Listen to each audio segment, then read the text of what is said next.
जय श्री कृष्ण। शुक्लांबरधरं विष्णुं शशिवर्णं चतुर्भुजं प्रसन्नवदनं ध्यायेत् सर्वविघ्नोपशान्तये। कृष्णाय वासुदेवाय देवकी नंदनाय च नंदगोपकुमाराय गोविंदाय नमो नमः। మహాకవి శ్రీ బొమ్మరి పోతనామాత్య ప్రణీత శ్రీ మహాభాగవతం చదువుతున్నాం. చతుర్థ స్కంధంలో ఉన్నాం. విదురుడికి మైత్రేయ మహర్షి పృథు చక్రవర్తి యొక్క గాథను వివరిస్తున్నారు. పృథు చక్రవర్తి ఆయన వేణుడి నుంచి జన్మించాడు. పృథు చక్రవర్తి చాలా బాగా పరిపాలిస్తున్నాడు.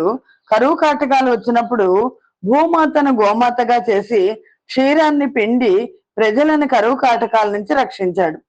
పృథు చక్రవర్తి ఆ తర్వాత కాలంలో అశ్వమేధ యాగం చేస్తుంటే ఇంద్రుడు ఆ అశ్వాన్ని అపహరించాడు. అది ఈ సంచికలో కనిపిస్తుంది.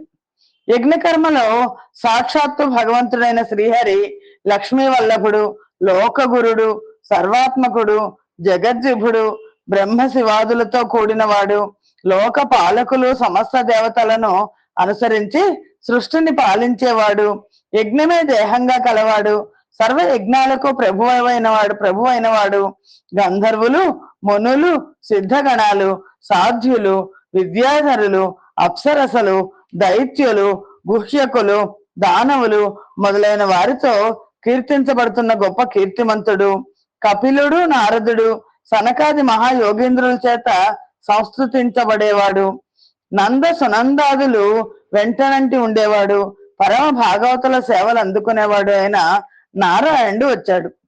పరమాత్మ అయిన శ్రీ మహావిష్ణువు అంశతో జన్మించిన పృథు చక్రవర్తికి భూమాత హవిస్సులు మొదలైన వాటిని పిండి ఇవ్వడమే కాకుండా కోరికలన్నింటినీ తీర్చి కావాలన్న అన్ని పదార్థాలను సమకూర్చి ఇచ్చింది. ఇంకా వృక్షాలు ఘన రూపాలను పొంది పెరిగి తేనెలు ఊరాయి.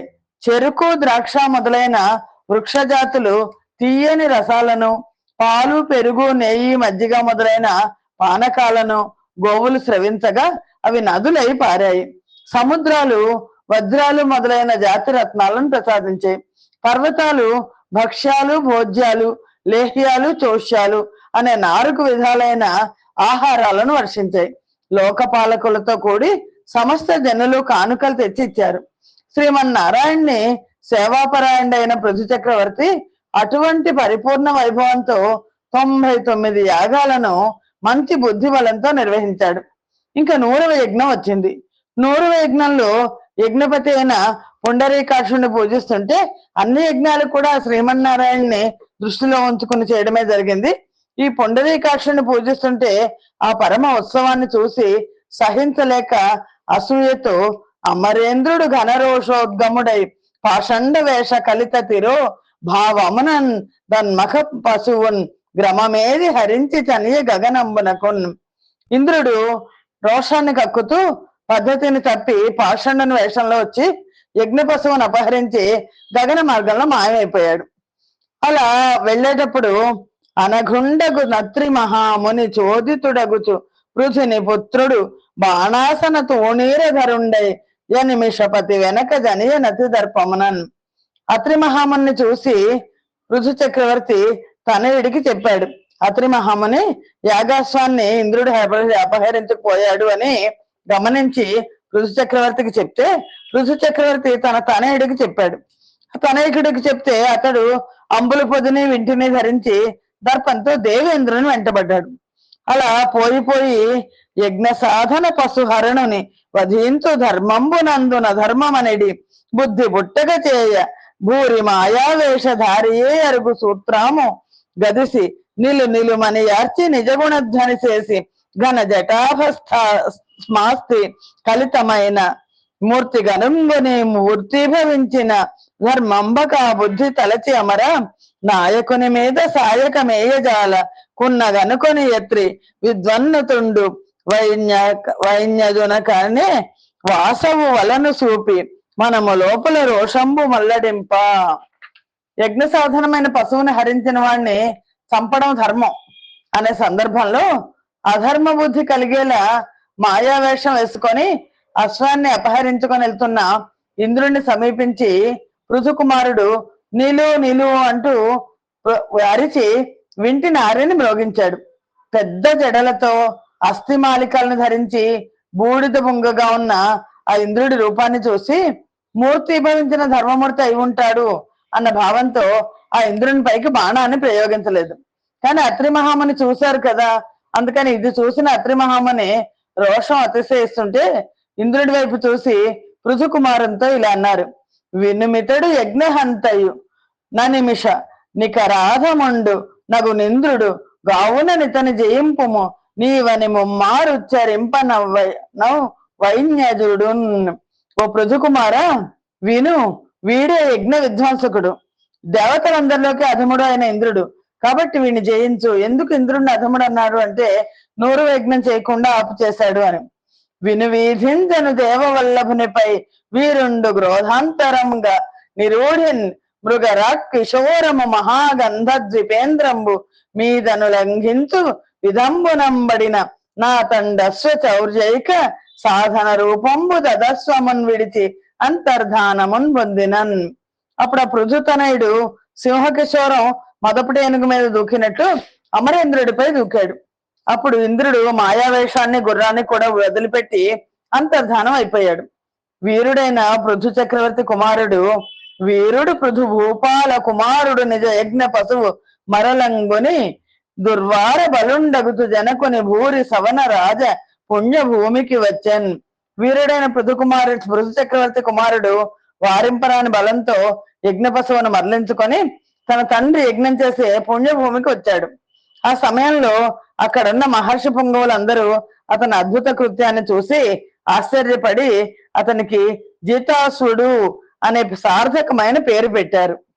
మరియును దేవతాపతి తమఃపటలంబు జనింపజేసి ఎవ్వరు దనుగానకొండ నివారణగాంచన పాశబద్ధమై సురుచిర యూపదారు పరిశోభితమైన హయంబు గొంచు జచ్చర విని వీధి నేగగా ఋషి ప్రవరుండగు నత్రి చెప్పినన్.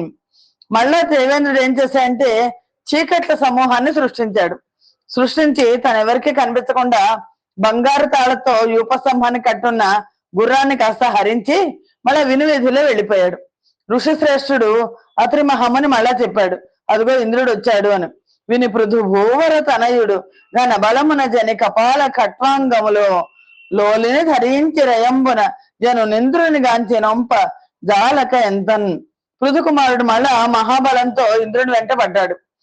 వెంటబడిన జితాసుడు ఇంద్రుడు ధరించిన పుర్రెను ఖట్వాంగాన్ని అంటే మంచం కోడు లాంటి ఆయుధాన్ని చూసి ఆయుధంతో నొప్పించడానికి ఇష్టం లేక తటపటాయించాడు.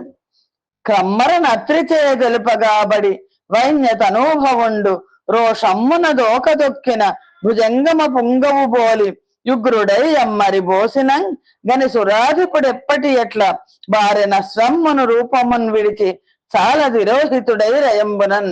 మళ్ళీ రెండోసారి ఇలాగే జరిగింది. మళ్ళీ అత్రి మహాముని చెప్పేసరికి ఆ వివరాలు తెలుసుకొని వీడు ఇంద్రుడే మళ్ళా వచ్చాడు అని అంటే కోపంతో తోక తొక్కిన కోడతాగులాగా ఉగ్రుడై పృథుకుమారుడు బాణాన్ని ఎక్కుపెట్టి గేసరికి పూర్వం లాగానే ఇంద్రుడు మాయావేషాన్ని అశ్వాన్ని వదిలిపెట్టి పారిపోయాడు. అలా ఇంద్రుడు పారిపోగా ఆ వీరోత్తముడు యాగాశ్వాన్ని తీసుకొని మళ్ళా తండ్రి యజ్ఞశాలకు వచ్చాడు. హరిహయుండధ్వర హయహరణార్థమై మించి కైకొని విసర్జించినట్టి భూరి యమంగళ భూత మాయారూపములను ధరించిరి మూఢజనులు పాషండ చిహ్నములు పరగుట వారలు జగతిపై నగ్న వేషములు గలుగు జైనులు భూరి కాషాయ వస్త్రంబులు ధరించు బౌద్ధులు దగ జటాస్థి భస్మధారులనై కాపాలి కాదు లనగ వెలసిరి లోకంబులందు జాల కలప ధర్మోపమంబన దగున ధర్మ మందునభిరతి ఒడమిన యజ్ఞజనులు. ఇంద్రుడు యాగాశ్వం హరించడం కోసం ధరించి విడిచిపెట్టిన అమంగళకరమైన మాయారూపాన్ని మూఢజనులు మోహించి ధరించారు. పాషండ చిహ్నాలైన ఆ రూపాన్ని ధరించిన వాళ్ళలో కొంతమంది దిగంబర్లు అయ్యారు, మరి కొంతమంది ఎర్రని వస్త్రాలు ధరించారు, ఇంకొంతమంది కాపాలికులు అయ్యారు. వీరందరూ కూడా ధర్మంలాగా కనిపించే అధర్మం పట్ల అత్యంత ఆసక్తి కలిగిన అజ్ఞానులు.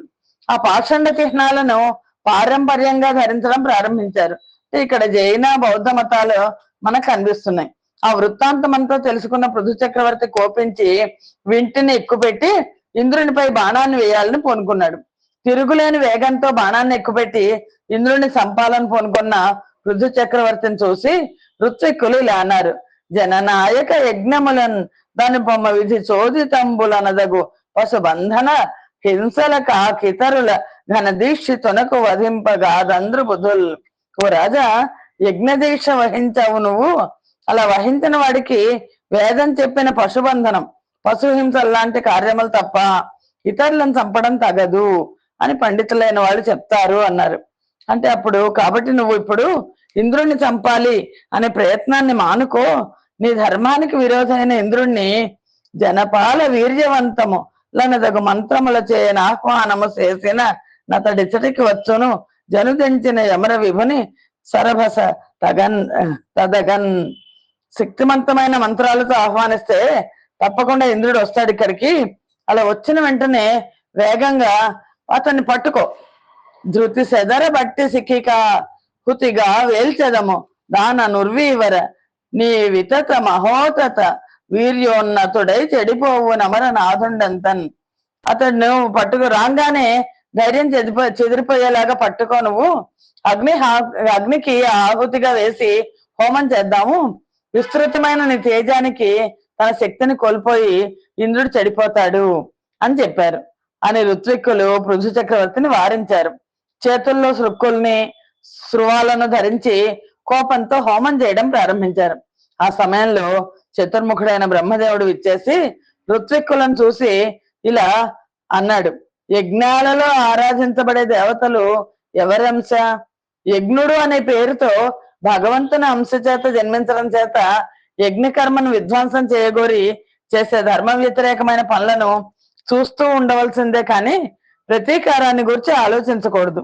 గొప్ప కీర్తిని గడించుకున్న ఈ పృథు చక్రవర్తికి 99 యజ్ఞాలు చేసిన ఫలితం సిద్ధించుగాక అని పృథు చక్రవర్తితో ఇలా అన్నాడు: మనుజేంద్ర మోక్ష ధర్మము నెరింగిన నీకు సవనముల్ సేయుట సాలు మరియు నే విధంబుననైన దేవేంద్ర మనమున గైకొని రోషంబు గదరకుండా వర్తింపవలయును వాసవుండును నీవు భూని సుశ్లోకులు గానమేకు మంగళంబగుగాక మానవానాథ నీ చిత్తంబు లోపల చింత దొరగి మించి మద్వాక్యములను ఆదరించి వినుము దైవహతమగు యజ్ఞంబు దగిలి చేయు కొరకు భవదీయ చిత్తంబు గుంది రోష కలుషితంబైన నా జ్ఞాన కలితమగును. ఓ రాజా, మోక్ష ధర్మం తెలిసిన నువ్వు యజ్ఞాలు చేయడం ఇంకా చాలించు. ఏ విధంగా అయినా సరే దేవేంద్రుని మదిలో రోషం కలిగించకుండా నువ్వు ప్రవర్తించాలి. ఇంద్రుడు నువ్వు కూడా కీర్తించదగిన వాళ్ళు కాబట్టి మీకు శుభం కలుగ్గాక. నీ మదిలో చింతని వీడి నా మాట వినుము. చింతతో దైవోపహతమైన యజ్ఞాన్ని చేయడానికి నువ్వు పూనుకున్నావు. దానికై నీ మనస్సును రోషంతో కలుషితం చేస్తే అది అజ్ఞానం అవుతుంది. నీ యజ్ఞాన్ని విధ్వంసం చేయడం కోసం అశ్వాన్ని హరించిన దేవేంద్రుడు దేవతల్లోనే చాలా పట్టుదల గలవాడు. అతని చేత నిర్మించబడిన మనస్సుల్ని ఆకర్షించే ఈ పాషండ ధర్మాల చేత ధర్మానికి నష్టం కలుగుతుంది. కాబట్టి ఈ యజ్ఞాన్ని ఇంకా చాలించు అని చెప్పి మళ్ళా ఇలా అన్నాడు: అదిగాక వినుము వేనాప చారంబున భూని విలుప్తంబులైన ఎట్టి ఎలగు నానా సమయాను ధర్మంబుల పరిపాలనము చేయబరగి వేణు దేహంబు వలనను దివిరి జనించి యున్నాడవు నారాయణాంశజుడవు కావున నీ నర కలిత లోకంబున పుట్టిన తెరగు నీ బుద్ధి తలచి ఎవరిచే నేమిటికి సృజింపబడితి వట్టి ఆ బ్రహ్మ సంకల్పం అవని నాథ తప్పకుండగా బాలింపు ధర్మగతినే దారు శుభమూర్తి ఓ పృథు చక్రవర్తి. ఓ పుణ్యమూర్తి, ఓ పృథు చక్రవర్తి, నీ తండ్రి వేణుడు చేసిన అపచారం వల్ల పలు ఆచారాలు ధర్మాలు లోపించాయి. వాటిని మళ్ళీ రక్షించడం కోసమే వేణుని శరీరం నుండి నువ్వు నారాయణ అంశతో జన్మించావు. ఈ మానవ లోకంలో నువ్వు జన్మించిన విధానం నీ బుద్ధితో విచారించు. ఎవరి వలన ఎందుకు సృష్టించబడ్డావో ఆ పరబ్రహ్మ సంకల్పాన్ని తప్పకుండా పాటించి ధర్మాన్ని పాలించు. అప్రధానమైన ధర్మాలకు కారణమైంది ఇంద్రునిచే కల్పించబడిన ఈ ప్రచండ పాషండ మార్గమైన మాయను జయించమని బ్రహ్మ ఆజ్ఞాపించాడు. పృథు చక్రవర్తి కూడా ఆ ఆజ్ఞను పాటించి దేవేంద్రునితో సఖ్యత పెంచుకున్నాడు. యజ్ఞ దీక్షను విరమించాడు. అపభృత స్నానం చేశాడు. సురుచిర లబ్ధ దక్షిణల సొంపున బొంపిరి ఓయి భూసురుల్ వరుసను బెక్కు దీవనల వారణలిచ్చిరి సర్వ దేవతల్ భరిత ముదంతరంగముల బాయని వెట్క వరంబులిచ్చి రానరవరుడైన వైన్యునకు నందిత కీర్తికి పుణ్యమూర్తికి. వేణుని కుమారుడు వైన్యుడు అంటారు. యజ్ఞ సందర్భంగా లభించిన విస్తారమైన దక్షిణాలతో సంతృప్తి చెందిన బ్రాహ్మణులు పృథు చక్రవర్తిని చాలా చక్కగా దీవించారు. సర్వదేవతలు సంతోషంతో నిండిన అంతరంగంతో ప్రీతి చెంది వరాలిచ్చారు. ఆ పృథు చక్రవర్తి ప్రశంసించబడిన కీర్తి గల పుణ్యమూర్తి. అప్పుడు అక్కడున్న ప్రజలు ఇలా అన్నారు, అనగా నీ చేత నా ధృతువులైరి సర్వజనులు మరి దాన మానోపచారములను పితృసుదేవర్షి మానవ వితతి పూజ నొంది ఎంచిత మోదంబు నొందనయ్యా. ఓ పుణ్యమూర్తి, సర్వజనులు నీ చేత ఆదరించబడ్డారు. పితృదేవతలు, దేవతలు, ఋషులు, మానవులు, దానవులు అనేక దానాలు చేశారు. అనేక దానాలు ఉపచారాలతో పూజించబడ్డారు, సంతోషాన్ని పొందారు అని ప్రజలు పలికే సమయంలో యజ్ఞభోక్త, యజ్ఞభర్త భగవంతుడైన సర్వేశ్వరుడు ఇంద్రునితో కలిసి శ్రీ మహావిష్ణువు నారాయణుడు ఇంద్రుడితో కలిసి వచ్చాడు.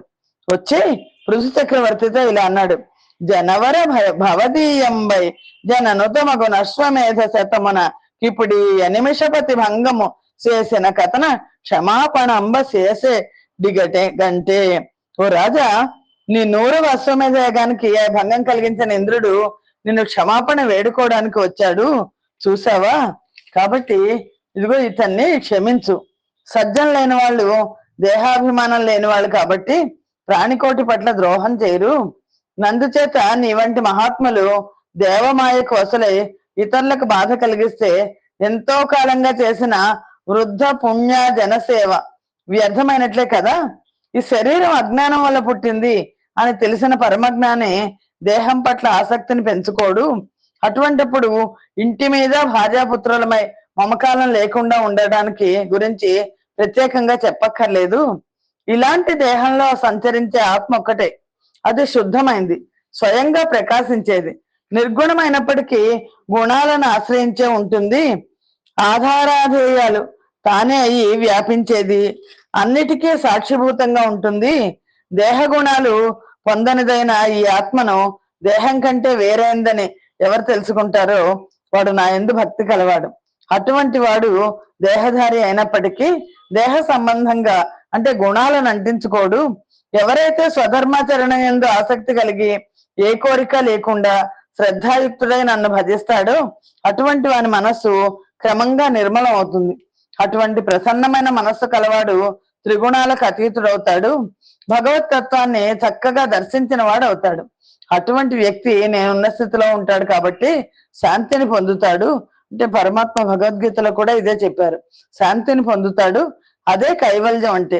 దేహం అనే గూటిలో ఈ ఆత్మ నిర్లిప్తంగా ఉన్నప్పటికీ దేహం యొక్క ద్రవ్యానికి, క్రియకు, జ్ఞానానికి, మనస్సుకు అధిపతిగా ఆత్మను ఎవరైతే తెలుసుకుంటారో వాడు మళ్ళీ భవబంధాల్లో చిక్కుకోడు. ఈ ప్రపంచము ద్రవ్యము, క్రియ, ఆకారము, మెలకువ కలదు కాబట్టి వేర్వేరు దేహాలను ఉపాధులుగా కలిగి ఉంటుంది.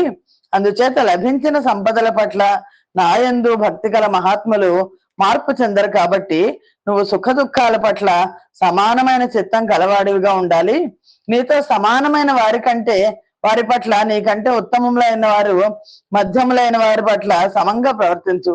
ఇంద్రియాలను జయించాలి అనే ఆశయం కలవాడివై విశిష్టులైన మంత్రులతో ఇతరులతో కలిసి ఈ సమస్త లోకాన్ని రక్షించవలసిన బాధ్యత నీదే అని మహావిష్ణువు పృథు చక్రవర్తికి ఆయన బోధ చేస్తూ ఆయన ఇలా అన్నారు, ఓ రాజా, రాజులకు ప్రజల్ని రక్షించడం పరమధర్మం, పార్థివోత్తములకు ప్రజల రక్షించుట పరమధర్మం బగు నరవరేణ్య, ధరణీసులకు ప్రజా పరిపాలనంబున భూని లోకులు సేయు పుణ్యమందు షష్ఠాంశమర్ధిని సంప్రాప్తమగునట్లు ప్రజల బ్రోవని రాదు ప్రజల చేత నపహృత సత్పుణ్యుడై వారు కావించు ఘన పాప ఫలము తాను అనుభవించు గాన నీవును విప్రవరానుమతము సంప్రదాయక విధమునై జరుగు ధర్మ మహిమ చేపట్టి అర్థ కామముల యందు సమత నమ్మోటి యందు నాశక్తి లేక.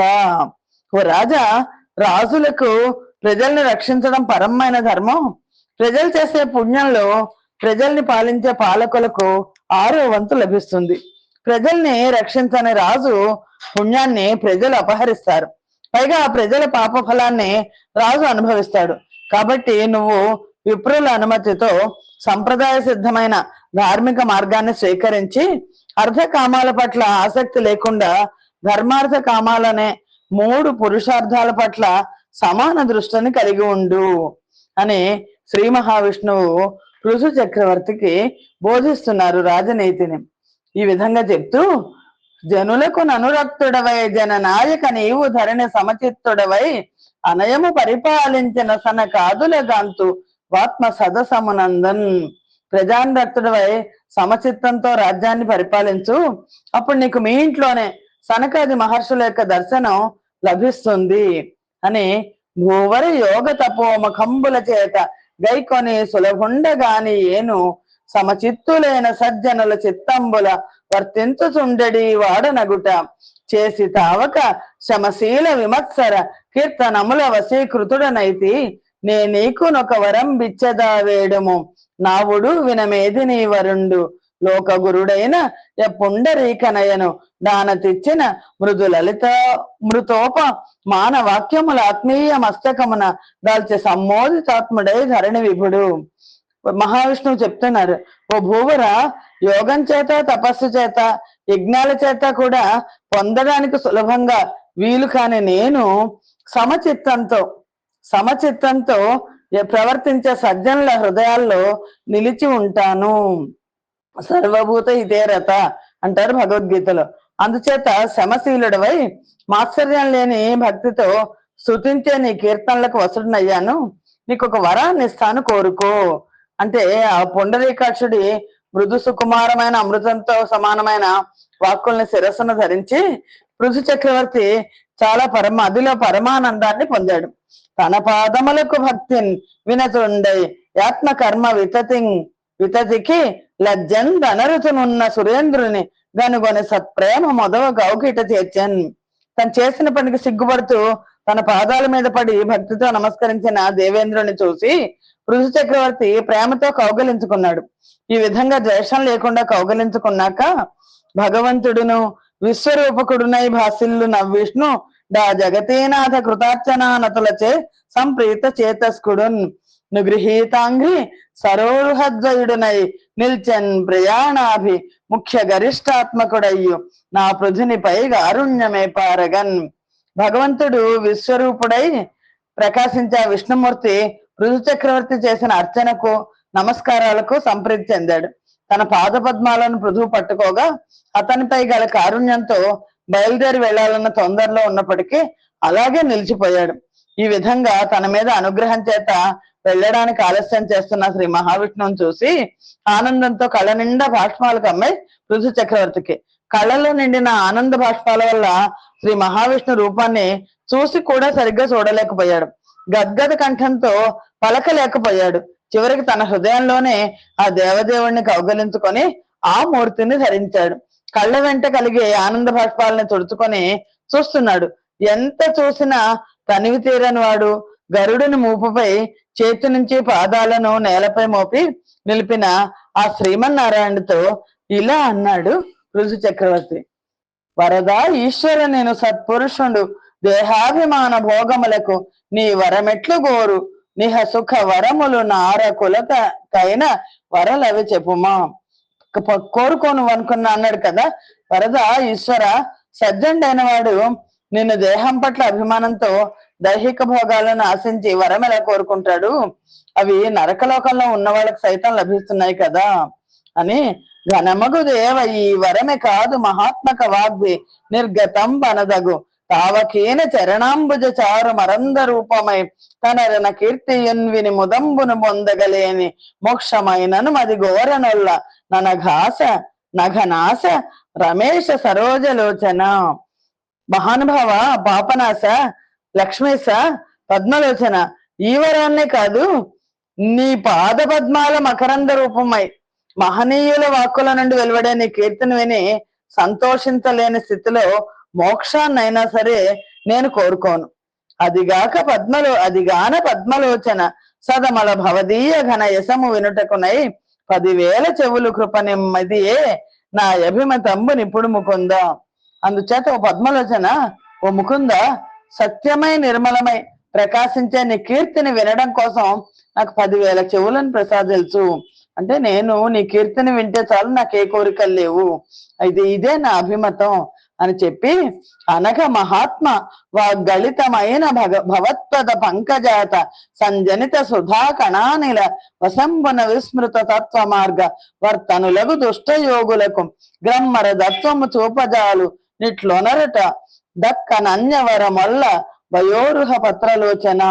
ఓ పుణ్యాత్మ, ఓ పద్మలోచన, మహాత్ముల వాక్కుల నుండి జాలువారే నీ పాద పద్మాల నుండి స్రవించే అమృత కణాలను మోసుకొని వచ్చే వీచికల ద్వారా తత్వజ్ఞానాన్ని మర్చిపోయిన అజ్ఞానులకు వెంటనే తత్వ మార్గాన్ని చూపగలిగే వరాన్ని అనుగ్రహించు. ఇంతకంటే మించిన ఇంకే రకమైన వరాన్ని నేను కోరుకోను అని వినుత మంగళ యశో విభవ సర్వేశ్వర ఇందిర గుణ సంగ్రహేచ్ఛ చేసి ఏ నీదు శివతరంబైన సత్కీర్తిని నర్ధి అయి వరించనట్టి కీర్తి చతుర సత్పురుష సంగతము గల్గుతునుండ ధృతినెవ్వడేని యాదృచ్ఛికతనం చేసియునొక మాటు చెవులార విన్నవాడనయంబును గుణజ్ఞుడగ్యనేని విరతి నేరీతి పొందును ధరణి పశువు దక్కిన తద్నుండు ధనుజభేది గాన యుత్సుకమతి నైన ఏను లక్ష్మి కరణి నిన్ను భజింతును పరమ పురుష అని ఇలా పృథు చక్రవర్తి అంటున్నారు. కీర్తింపదగిన మంగళకరమైన కీర్తి సంపద కలవాడా, సర్వేశ్వర, గుణాలను సంగ్రహించాలి అనే కోరికతో లక్ష్మీదేవి మంగళకరమైన నీ సత్కీర్తినే కోరి వరించింది. అటువంటి కీర్తి సత్పురుష సాంగత్యంతో కలుగుతుంటే యాదృచ్ఛికంగా ఒకసారి చెవులతో విన్న గుణజ్ఞుడు వదిలిపెట్టలేడు, పశువైతే తప్ప. నీ గుణగానం పట్ల ఉత్సాహమతి అయిన నేను లక్ష్మీదేవి నిన్ను ఎలా భజిస్తుందో అలాగే నేను కూడా నిన్ను భజిస్తాను. ఈ విధంగా నీ సేవాతత్పరమైన లక్ష్మీదేవి నేను ఒకే వస్తువును అభిలషించడం చేత స్పర్ధ కలుగుతుంది. అందుచేత ఒకరి తర్వాత మరొకరం సేవించుకునేలాగా చేసి మా మధ్య కలహం రాకుండా చూడు. అలా కాని పక్షంలో నీ పాద పద్మాలను సేవించాలనే ఆసక్తి గల మనస్సు గలవాళ్ళమైన మేము నేను ముందంటే నేను ముందు అని తగాదా పడిని అని మళ్ళీ ఇలా అన్నాడు పృథు చక్రవర్తి. జగదీశ దేవ యుష్మత్పద కైంకర్య పరతను ధనర్చు సాగర తనూజ కృత్యంబునందున కిల్బిష బుద్ధినే బ్రీతి గోరుట జగన్మాత అయిన యారమా సతితోడి వైరమవశ్యంబు గల్గునైనను దయాకరా నీవు దీన వత్సలుడు గాన స్వల్పంబైన అధికంబు సేయుదు వట్లుగాన భవ్య చరిత నిజ స్వరూపమునందు నభిరతుడవైన నీవు నన్ను ఆదరించు పగి నిందిరను ఆదరింపవు మహాత్మ భక్తజన లోకమందార భవ విదూర. ఓ భక్తజన లోకమందార, ఓ భవ విదూర, జగదీశ దేవ, నీ పాద పద్మాలను సేవించాలి అనే దీక్షతో లక్ష్మీదేవి తపన పడుతోంది. పుణ్యబుద్ధితో నేను కూడా అదే పని కోరుకుంటున్నాను. అందుచేత జగన్మాత అయిన లక్ష్మీదేవికి తప్పకుండా నాకు వైరం కలుగుతుంది. అయినప్పటికీ ఓ దయామయ, నీవు దీనవత్సలుడో కాబట్టి కొంచెమైనా గొప్పగా చూస్తావు. అందుచేత నిజస్వరూప అనుగ్రహాన్ని కలిగించి నీవు నన్ను ఆదరించినట్లుగా ఆ లక్ష్మీదేవిని కూడా ఆదరించవు. ఎందుకంటే నేను నీ భక్తుడిని కాబట్టి నన్ను ఆదరిస్తావు. లక్ష్మీదేవిని కూడా నన్ను ఆదరించినట్లుగా నువ్వు ఆదరించవు అని పృథు చక్రవర్తి శ్రీ మహావిష్ణువుని సూచిస్తున్నారు. ఇంకా ఇలా అన్నారు, అందుచేత సజ్జనులైన వారు మాయాతీతుడమైన నిన్ను భజిస్తారు. నీ పాదాలను స్మరించడం తప్ప మరి ఇతరమైన దాన్ని కోరుకోరు. నీ సేవకులైన వాళ్ళను వరాలు కోరుకోమని లోకాన్ని మోహింపచేసే మాటలతో వ్యామోహ పెడతావు నువ్వు. అటువంటి నీ మాటలనే తీగలతే బంధించబడకపోతే వాళ్ళు ఫలాపేక్ష కలవారే మాయా విమోహితులై కర్మాసక్తులు ఎలా అవుతారు అని ఈశ్వర, నీ మాయచే మోహించబడ్డ జనులు ఏ కారణం చేత నీకంటే ఇతరమైన వాటిని కోరుతున్నారు. అందుచేత తండ్రి తనంత తానే పిల్లలకు హితాన్ని కలిగించే పని చేసినట్లు మాకు నువ్వు మేలు చేయదగిన వాడవు కదా అనే అర్థవంతమైన మాటలు రాజర్షి అయిన ఆ పృథు చక్రవర్తి పలికితే విశ్వద్రష్ట అయిన ఆ నారాయణుడు విని సంతృప్తి చెందిన మనస్సుతో ఇలా అన్నాడు: ఓ రాజా, దైవ ప్రేరణతో నీకు నా పట్ల ఇటువంటి సద్బుద్ధి కలిగింది. అందువలన పర్వతంలా చెల్లించని భక్తి నీకు కలుగుతోంది. ఆ భక్తితో దాట వీలు కాని నా మాయను అవలీలగా దాటుతావు. నా చేత ఆదేశించబడే ఈ పనిని అప్రమత్తుడవై ఆచరిస్తే నీకు సకల శుభాలు కలుగుతాయి. నా భక్తులు స్వర్గాన్ని మోక్షాన్ని నరకాన్ని సమానంగా చూస్తారు. నీ నిశ్చయం కూడా అలాంటిదే. నా ఆదేశాన్ని పాటించి విడువరాని రోషాన్ని త్యజించావు. నా పట్ల భక్తిభావంతో అర్చించావు. ఇదే నాకు పరమ సంతోషకరం అని అభినందించి వరాలిచ్చి పృథు చక్రవర్తి చేసిన పూజలు స్వీకరించి ప్రయాణోన్ముఖుడయ్యాడు. ఆ సమయంలో నరసిద్ధ చారణ సురముని గంధర్వ కిన్నర పితృ సాధ్య పన్నగులును నఖిల జనంబులు హరిపార్శ్వవర్తులు నానందమగ్నాంగులగుచు వేట్క యజ్ఞేశ చింతనుండైన యా పృథువుచే సత్కారమున పొంది సమ్మదమున జనిరి నిజాది వాసములకు భగవంతుడైన నారాయణుండు అచ్యుతుండు దగనుపాధ్యాయ సహితుడై తనరు పృథుని విమల మతులై చూచుచు నమరవరులు దన్ను జయ జయ కలిత శబ్దముల పొగడ జనియనప్పుడు వైకుంఠ సదనమునకు నరులు సిద్ధులు చారణులు దేవతలు మునులు గంధర్వులు కిన్నెర్లు పితృదేవతలు సాధ్యులు నాగలోకవాసులు విష్ణు కింకర్లు సమస్త జనులు ఆనందంలో మునిగి తేలుతూ విష్ణు చింతన పరుడైన పృథు చక్రవర్తి చేసిన సత్కారాలను స్వీకరించి సంతోషంతో తమ తమ నివాసాలకు వెళ్లారు. ఋత్విక్కులతో కూడిన పృథు చక్రవర్తిని నిర్మలమైన మనస్సుతో చూస్తూ దేవతలు తనని జయ జయ శబ్దాలతో కీర్తిస్తుంటే శ్రీహరి వైకుంఠ సదనానికి చేరుకున్నాడు. అంత పృథు చక్రవర్తియు నింద్రియ గోచరుండయ్యును దర్శితాత్మండును దేవదేవుండును నైన వాసుదేవనకు నమస్కరించి నిజపురమునకు జనుదెంచు సమయమున అని ఆ తర్వాత పృథు చక్రవర్తి నేత్ర ఇంద్రియాలకు కనిపించపోయినా ఆత్మలో దర్శించబడుతున్న ఆ దేవదేవుడైన వాసుదేవుడికి నమస్కరించి తన పట్టణానికి మరలి వస్తున్నాడు. ఆ సమయంలో పట్టణం అంతా ముత్యాల దండలు, పూలమాలికలు, జిలుగు వస్త్రాలు, బంగారు తోరణాలు అలంకరించబడ్డాయి. సుగంధ ధూపాలు విలసిల్లుతున్నాయి. రత్నాల ముగ్గులతో వెలుగొందుతోంది. ప్రతి ముంగిట్లో పళ్ళు, పూలు, పేలాలు, అక్షంతలు, దీపమాలలతో కూడిన స్తంభాలు, పోక చెట్టు బోధులు ప్రకాశిస్తున్నాయి. బాటల్లో కస్తూరి, పచ్చకర్పూరం, చందనం, అగరు కలిపి చల్లిన కళ్ళాపితో అలరారుతోంది. చిగురాకు గుత్తులు తోరణాలుగా వెలిసాయి. అటువంటి వైభవంతో శోభించే పురంలో ప్రవేశించిన పృథు చక్రవర్తికి రత్న కుండల మణికాంతులు చెక్కిళ్లపై తాండవిస్తుంటే పట్టణంలోని ముత్తైదువులందరూ బంగారు పాత్రలతో తీర్చబడిన మంగళ హారతులను ఇచ్చారు. శంఖము, దుందుబి మొదలైన వాద్యధ్వనులు, ఋత్విక్కుల ఆశీర్వచనపు ధ్వనులు, వంది మాగుదుల కైవారాలు వెంటరాగా గర్వరహితుడై అంతఃపురంలోకి ప్రవేశించాడు. నిండైన మనస్సుతో పౌరజనులు, జానపదులు చేసిన పూజలుకి రాజు సంతోషించాడు. వాళ్ళు కోరుకున్న వరాలనిచ్చి అనేక విధాలుగా ప్రజలను అర్చించాడు. ఈ విధంగా మహత్తరమైన సత్కర్మలను ఆచరించాడు. ప్రశస్తమైన ప్రవర్తనతో గొప్పవారిలో గొప్పవాడే ఆ పృథు చక్రవర్తి ప్రకాశించాడు. ఈ విధంగా భూమండలాన్ని పరిపాలించి స్వచ్ఛమైన తన కీర్తిని భూమండలం అంతా పాదుకొల్పి పుణ్యమూర్తి అయిన ఆ పృథు చక్రవర్తి పరమానందంతో పరమపదాన్ని చేరుకున్నాడు అని మైత్రేయ మహర్షి పుణ్యాత్ముడైన విదురుడికి చెప్పాడు. శుకుడు పరీక్షన్ మహారాజుకి ఈ వృత్తాంతాన్ని చెప్పాడని చెప్పి శౌనకాది మహర్షులకు సూత మహాముని చెప్పాడు అని ఇక్కడ మనం ఈ సంచికని ఆపుచేద్దాం. స్వస్తి ప్రజాభ్య పరిపాలయంతాం న్యాయేన మార్గేణ మహిం మహేషా గోబ్రాహ్మణేభ్య శుభమస్తు నిత్యం లోకా సమస్తా సుఖినో భవంతు. సర్వం శ్రీకృష్ణార్పణమస్తు. యదక్షర పదభ్రష్టం మాత్ర హీనంతే యద్భవేత్ తత్సర్వం క్షమ్యతాం దేవ. నారాయణ నమోస్తుతే. శ్రీమన్నారాయణ నమోస్తుతే. లక్ష్మీనారాయణ నమోస్తుతే. జయ శ్రీకృష్ణ.